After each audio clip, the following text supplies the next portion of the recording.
السلام علیکم ورحمۃ اللہ وبرکاتہ، نحمدہ ونصلی علی رسولہ الکریم، اما بعد فاعوذ باللہ من الشیطان الرجیم، بسم اللہ الرحمن الرحیم۔ اسی سے ریلیٹڈ ایک اور بات یہ ہے استیزان سے متعلق کہ اجازت طلب کرنا، اگر تستأنسو کا دوسرا معنی اب ہم لیں اجازت طلب کرو تو اس کا بھی ادب سکھایا گیا۔ وہ کیسے؟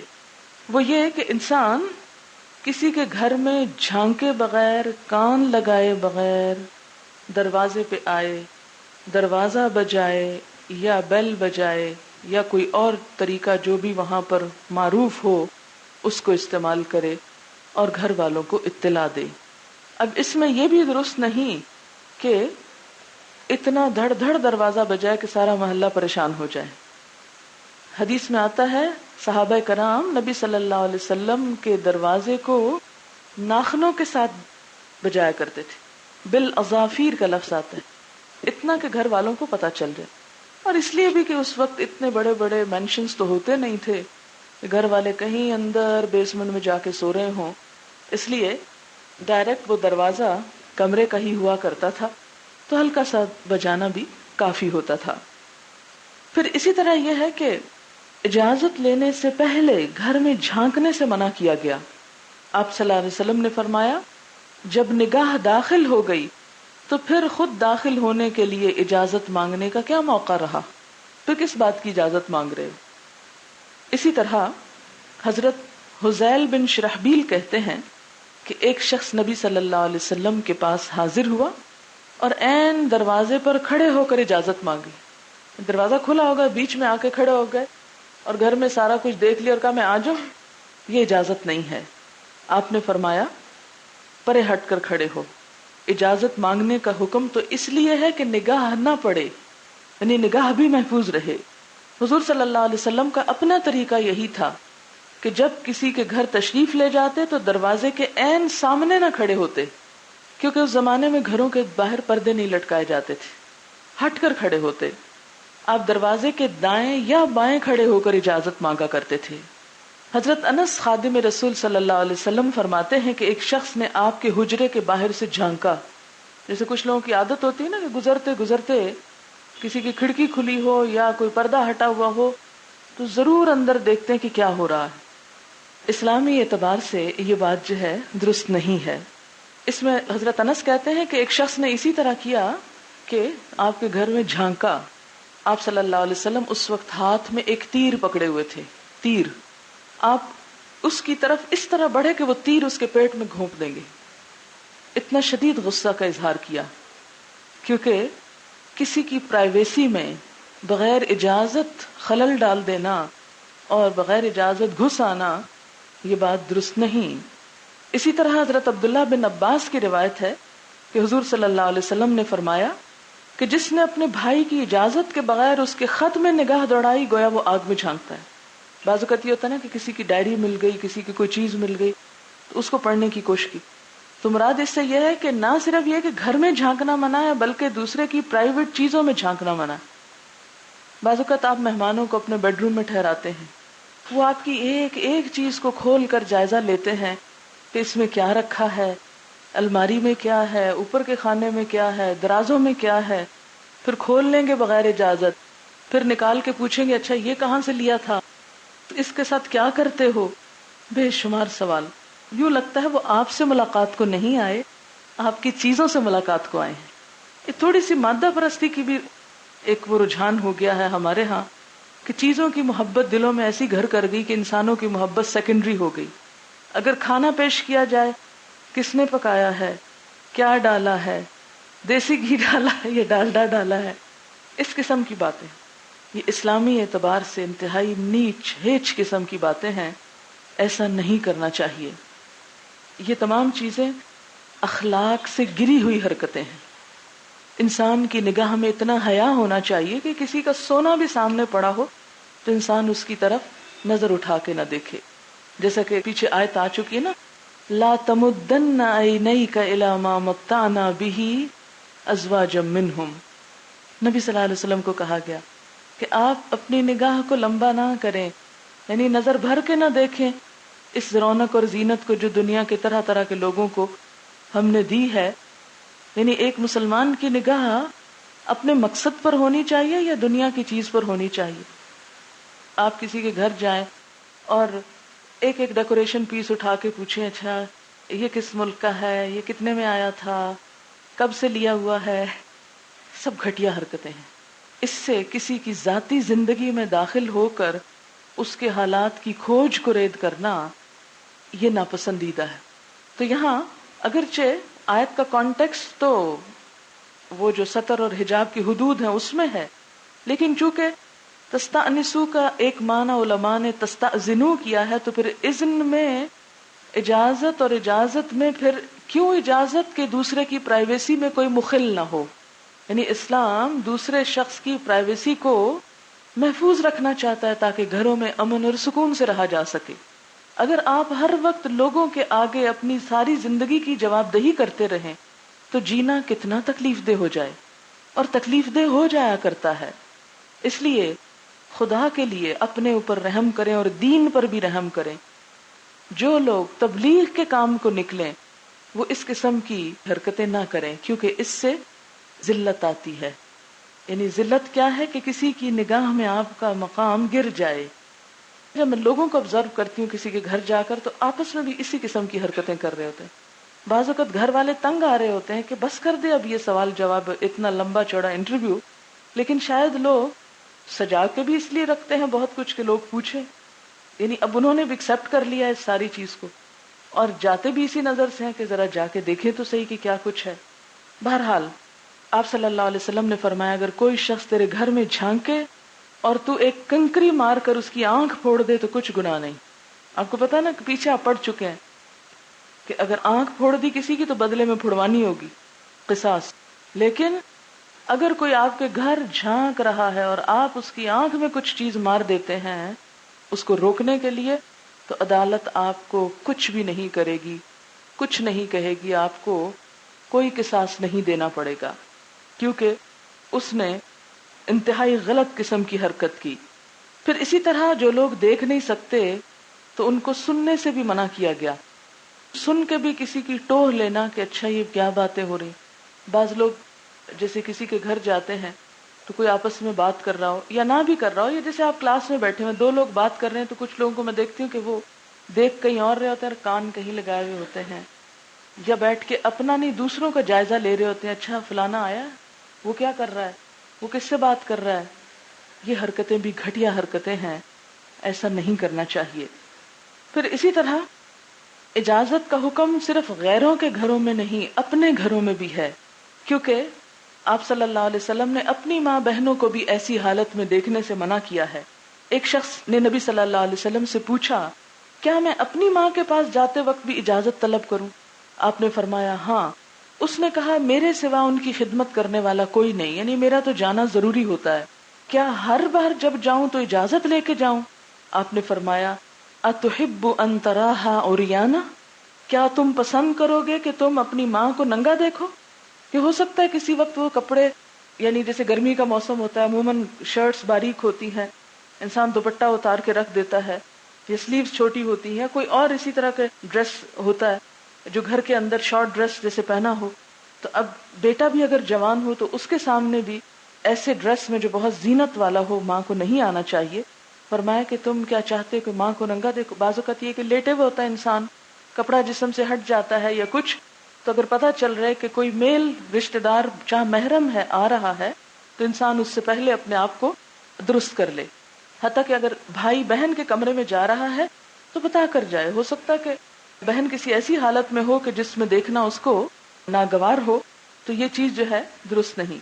اس میں ہم دیکھتے ہیں عبداللہ بن مسعود کا قول ہے کہ اپنی ماں بہنوں کے پاس بھی جاؤ تو اجازت لے کر جاؤ، بلکہ ابن مسعود تو کہتے ہیں کہ اگر اپنے گھر میں بیوی کے پاس جاؤ تو بھی کم از کم کھنکھار دو۔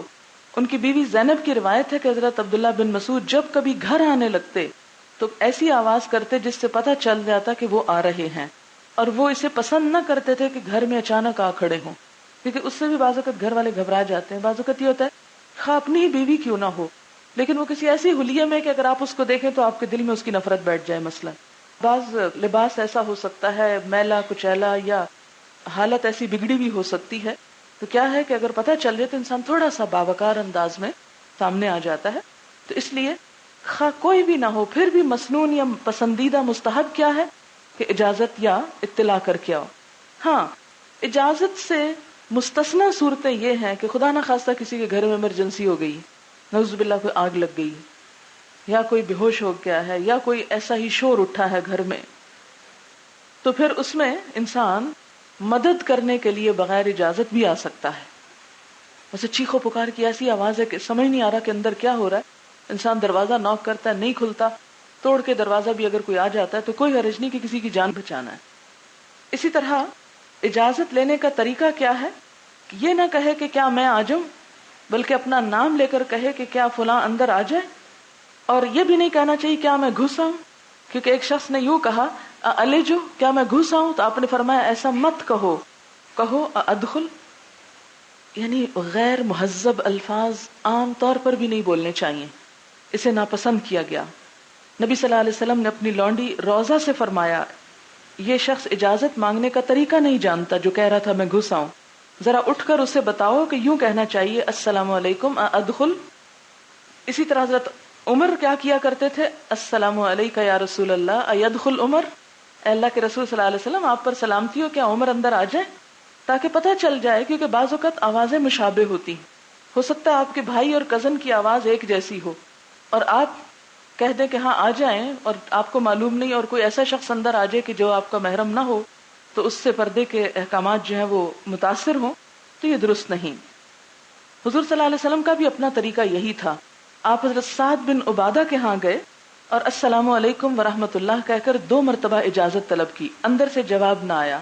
تیسری مرتبہ جواب نہ ملنے پر آپ واپس ہو گئے تو حضرت سعد دوڑ کر پیچھے آئے اور عرض کی یا رسول اللہ میں آپ کی آواز سن رہا تھا اور میں آہستہ آہستہ جواب دے رہا تھا، میرا دل چاہتا تھا آپ میرے لیے سلام کی دعا کرتے رہیں. تو آپ نے کیا بتایا کہ 3 دفعہ سلام کرنے کے بعد اگر جواب نہیں آتا تو چلے جانا چاہیے. 3 دفعہ نوک کرنے کے بعد پراپر طریقے سے اگر کوئی نہیں اندر سے کھولتا تو چلے جانا چاہیے. اور پھر اسی طرح یہ ہے کہ جواب دینے والا شخص گھر کا کوئی ذمہ دار شخص ہو. بعض اوقات کیا ہوتا ہے آپ اجازت مانگتے ہیں اور کوئی بچہ کہتا ہے ہاں آ جاؤ آ جاؤ، حالانکہ اس شخص کا آنا درست نہیں ہوتا یا اس کے آنے سے پہلے اپنے آپ کو اوڑھنا لپیٹنا ہوتا ہے. تو کسی بچے کی اجازت پر نہیں جانا چاہیے، اس سے کہنا چاہیے گھر میں ابو ہیں، اماں ہے، فلاں ہے، تاکہ ان کی اطلاع میں ہو. پھر ہمارے ہاں ایک اور مشکل ہے کہ ہم اپنے بچوں کو اس طرح بھی ٹرین نہیں کرتے کہ فون اٹینڈ نہ کریں. بعض اوقات آپ فون کرتے ہیں 2 سال کا بچہ اٹھا کے ہیلو ہیلو کر کے فون رکھ دیتا ہے، گھر والوں کو خبر ہی نہیں ہوتی، اور بعض اوقات اتنی ضروری کال ہوتی ہے، کوئی ایمرجنسی کی بات بتانا مقصود ہوتی ہے، اور کیا ہوتا ہے کہ جھٹ سے بچے فون اٹھا لے، شغل بنا رکھا ہے فون کو بھی. بعض اوقات یہ ہوتا ہے کہ بچے بلا وجہ دوسروں کو غلط نمبر ڈائل کر کر کے تنگ کر رہے ہوتے ہیں. کئی دفعہ ایسا ہوا ہوگا آپ کے ساتھ کہ آپ بھاگے بھاگے جاتے ہیں، فون اٹھاتے ہیں، دوسری طرف سے کوئی بچہ بول رہا ہوتا ہے اور بغیر مقصد کے بول رہا ہوتا ہے، صرف ماں گھر میں نہیں تو وہ وقت پاس کر رہا ہے فون کر کر کے، اپنی وحشت دور کر رہا ہے. اور اسی طرح بعض اوقات یہ ہوتا ہے کہ آپ کے بچے دوسروں کے گھر جا کر فون اٹھا لیتے ہیں. تو دوسروں کے گھر میں جیسے اجازت نہیں بغیر اجازت داخل ہونے کی، ایسے ہی بغیر اجازت کسی کا فون بھی اٹینڈ نہیں کرنا چاہیے. کہ کسی کا فون آ رہا ہے اور آپ جھٹ سے شوق میں ریسیور اٹھا کر سلام دعا کرتے ہیں، پھر وہ پوچھتے ہیں اچھا وہ فلاں کہاں ہے، تو آپ کہتے ہیں وہ مجھے تو پتہ نہیں. بلا وجہ آپ دوسرے کی اذیت کا سبب بنتے ہیں. تو ایسے میں بچوں کو خاص طور پر ٹریننگ دیں کہ جب بڑے بیٹھے ہوں تو کسی کو اندر آنے کی اجازت مت دیں، جب بڑے بیٹھے ہوں تو وہ فون مت اٹھائیں. یہ بچوں کی تربیت کے لیے بھی نہایت ضروری ہے کہ بعض اوقات بہت اہم کال کسی کی ضائع ہو جاتی ہے، اور بعض اوقات یہ کرتے ہیں بچے ایک دفعہ اٹھا لیا اور مڑ کے ریسیور جو ہے کریڈل پہ ڈھنگ سے نہ رکھا اور فون مستقل انگیج ہو گیا.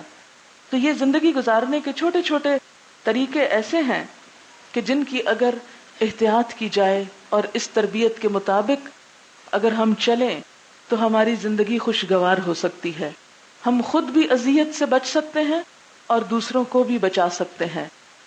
فرمایا ذالکم خیر لکم، یہ تمہارے حق میں بہتر ہے، لعلکم تذکرون، شاید کہ تم نصیحت پکڑو. یہ ایک انہوں نے بہت اچھی بات یاد کروائی کہ فون کر کے اپنا نام بتائیں. بعض اوقات لوگ کہتے ہیں پہچانا، اچھا اب تو آپ بہت اونچی چیز ہو گئی ہیں، کہاں ہم کو پہچانے گی. اور آپ کو تو ہمارا نام بھی معلوم نہیں. ریسیور میں کوئی خرابی ہو سکتی ہے، لائن میں خرابی ہو سکتی ہے، آواز صحیح نہیں آ سکتی. بعض اوقات بات کسی کی ہوتی، کچھ کسی کو کہنا ہوتا ہے اور آپ کسی اور سے مخاطب ہو جاتے ہیں، تو یہ بات بھی درست نہیں ہے. اسلامی اخلاق میں ہے کہ اسی طرح فون بھی بہت لمبا نہیں بجانا چاہیے. اگر 3 دفعہ 4 دفعہ 5 دفعہ حد اگر کسی نے اٹھایا تو ٹھیک، ورنہ تھوڑے وقفے کے بعد پھر ڈائل کریں. ہو سکتا ہے کوئی واش روم میں ہو سکتا ہے کوئی نماز پڑھ رہا ہو، کیونکہ اس سے مسلسل نماز ڈسٹرب ہو جاتی ہے. مسلسل آپ ایک تکلیف اذیت کا شکار ہو جاتے ہیں کہ کون ہے جو بجا رہا ہے فون اور بند کرنے پہ نہیں آ رہا. اس سے گھر کی پرائیویسی میں شدید خلل اندازی ہوتی ہے. بعض اوقات آرام کے اوقات میں آپ فون کر ڈالتے ہیں. 3 بجے دوپہر آپ فون کر رہے ہیں کسی کے گھر میں، یا 12 بجے رات کو کسی کے گھر میں فون کر رہے ہیں، اور آپ سمجھتے ہیں آپ جاگ رہے ہیں تو دوسرے بھی جاگ رہے ہوں گے. یہ طریقہ بھی دوسرے کی پرائیویسی میں خلل ڈالنے والا ہے اور اس سے بھی بچنا چاہیے. یہ بتا رہی ہے کہ کچھ لوگوں کو سرپرائز دینے کا بڑا شوق ہوتا ہے. فون پہ سرپرائز دے رہے ہیں، اچانک کسی کے گھر میں گھس کے سرپرائز دے رہے ہیں، اچانک کسی کو ہاں کر کے سرپرائز دے رہے ہیں. یہ بھی بد اخلاقی میں شامل ہے. اگر آپ کسی کو خوش کرنا ہی چاہتے ہیں، کوئی اور طریقہ اختیار کر لیں. اور نیت بھی ہوتی کہ اچانک ذرا جا کے دیکھیں وہ اس وقت کیا کرتا ہے، کون اس کے گھر آیا ہوا ہے، کہاں جاتا ہے، اس کا گھر کیسا ہے. اگر ہم بتا کے جائیں گے تو اپنا گھر ٹھیک ٹھاک کر لے گا، خود بھی صحیح ڈریس اپ ہو جائے گا.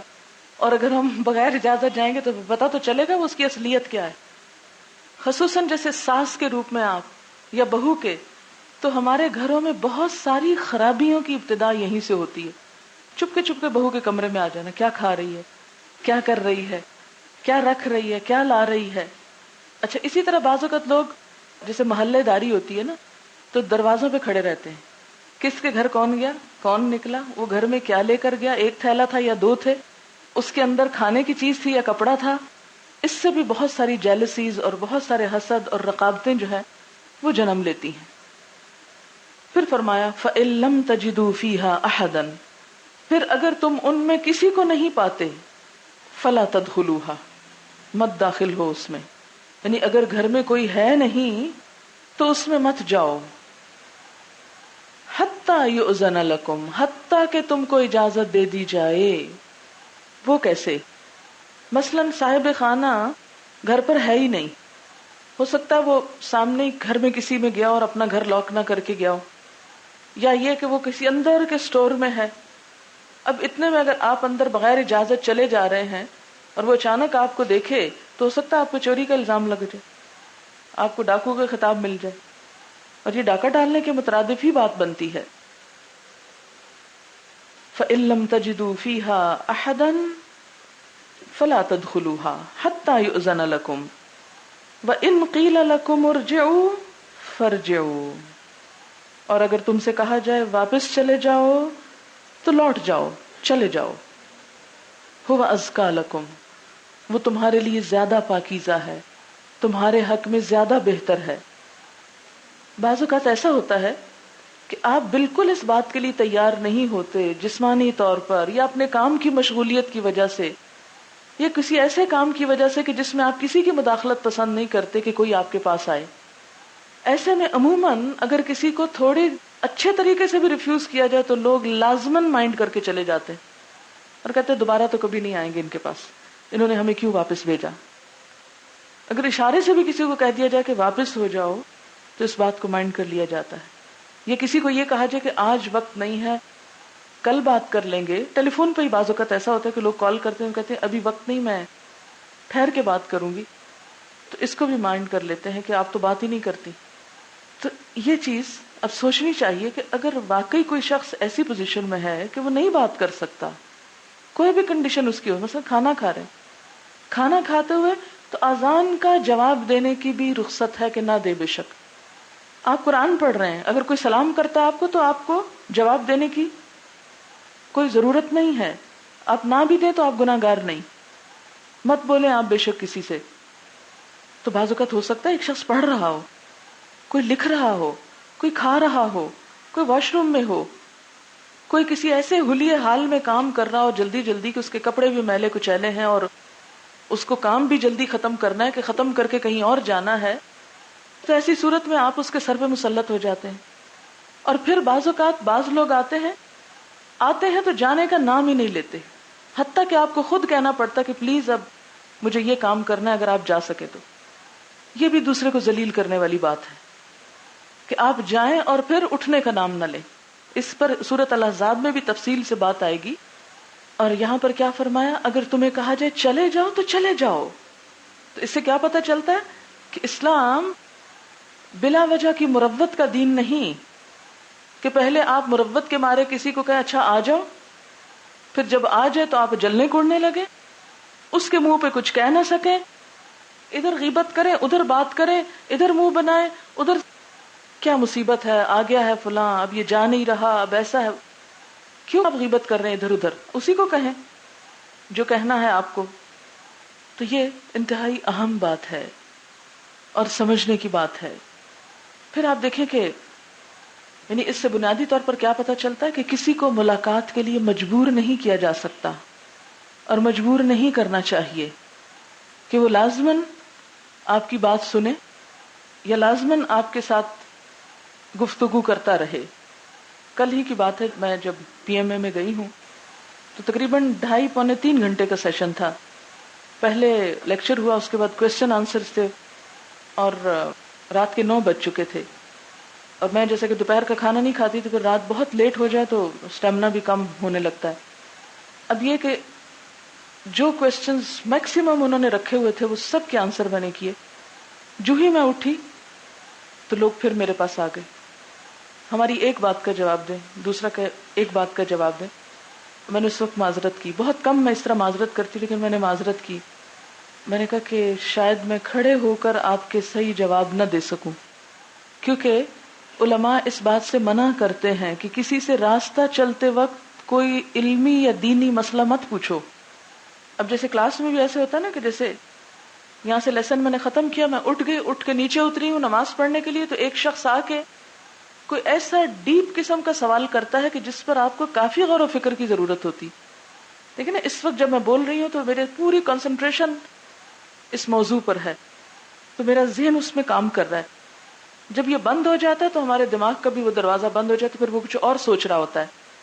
اب جو آپ آئندہ سوچ رہے ہیں کہ مجھے نماز پڑھنی ہے اور اس کے لیے آپ مینٹلی پریپیئر ہو رہے ہیں, اور اتنے میں کوئی آپ کو آ کے کہتا ہے فلاں مر گیا اور اس کے 2 بچے پیچھے چھوڑ گئے تو ان کو کتنا کتنا حصہ ملے گا وراثت میں, آپ خود سوچیں کہ کوئی فرشتہ ہی ہوگا جو اس سوال کا جواب آپ کو اس وقت صحیح دے سکے.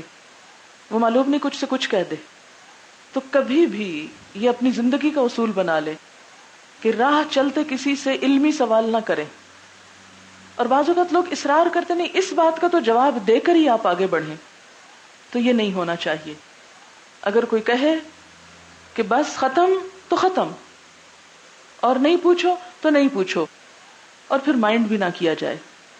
ہوا ازکا لکم, تمہارے لیے زیادہ پاکیزہ ہے, تمہارے لیے زیادہ اچھا ہے.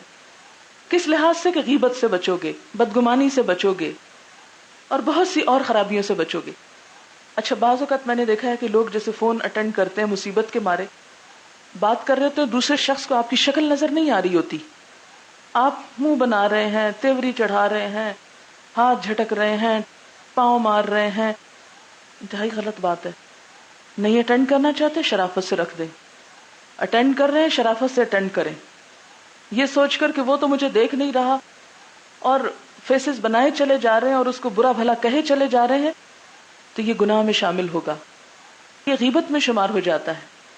امام بخاری کی مجلس میں ایک نابینا شاید آئے اور انہوں نے کوئی سوال کیا یا کچھ, تو ان کے مسکراہٹ آ گئی ان کے چہرے پر. انہوں نے فوراً اس سے معافی مانگی کہ تم نہیں دیکھ رہے, تمہاری اس بات پر میں مسکرا پڑا. اب ظاہر ہے کوئی دیکھ رہا ہے اور آپ مسکرا رہے ہیں, چاہے تنزیہ مسکرا رہے ہیں یا خوشی سے یا کسی بھی طرح, تو دوسرے کو پتا چل رہا ہے کہ آپ کیا محسوس کر رہے ہیں, اور ایک شخص نہیں دیکھ رہا. بعض اوقات کیا ہوتا ہے, ایک شخص کوئی سوال کرتا ہے, کوئی غلطی کرتا ہے, کوئی بولتا ہے, تو دوسرے لوگ کونی مار کے کہتے ہیں دیکھو کیا بات کر رہا ہے, یا مسکرا رہے ہوتے ہیں, تو یہ بھی غیبت میں شمار ہو جاتا. یا آنکھ کے اشارے سے اشارہ کر دیتے ہیں, ابرو چڑھا لیتے ہیں, دیکھو کیا کہا فلاں نے, یعنی برے سینس میں, تو یہ چیز بھی اسی میں آ جاتی. اسی لیے فرمایا ذالک ازکا لکم, تمہارے تزکیہ کے لیے زیادہ بہتر ہے کہ صاف کہہ دو وقت نہیں ہے, میں یہ کام نہیں کر سکتا, ذمے بھی لے لیتے ہو, پھر نہیں کرتے، پھر تعلقات خراب ہوتے ہیں، معاشرے میں فساد پھیلتا ہے، بد امنی ہوتی ہے، لڑائی جھگڑے ہوتے ہیں، دور دور تک رشتے ختم ہونے پہ نوبت آ جاتی ہے۔ ابتدا یہی چھوٹی چھوٹی چیزوں سے ہوتی، کیونکہ دوسرا شخص آپ سے بہت ایکسپیکٹ کرنے لگتا ہے۔ اگر اس کو پتا چل جائے کہ آپ کو ناگوار ہو رہا ہے تو وہ آپ سے ایکسپیکٹ نہ کرے۔ بعض اوقات ہم خود کسی کے لیے کچھ نہیں کرتے لیکن دوسروں سے بڑی بڑی توقعات رکھتے ہیں کہ اس کو تو ہمارے لیے سب کچھ کرنا چاہیے، تو یہ بات بھی درست نہیں ہے۔ ہر شخص کی ایک کیپیسٹی ہے، ایک لمٹ ہے، اس کو اس سے زیادہ مت کھپائیں۔ واللہ بما تعملون علیم، اور اللہ ساتھ اس کے جو تم عمل کرتے ہو جانتا ہے، اس کو سب پتا چل جاتا ہے کہ تم کہاں کیا ڈنڈی مار رہے ہو۔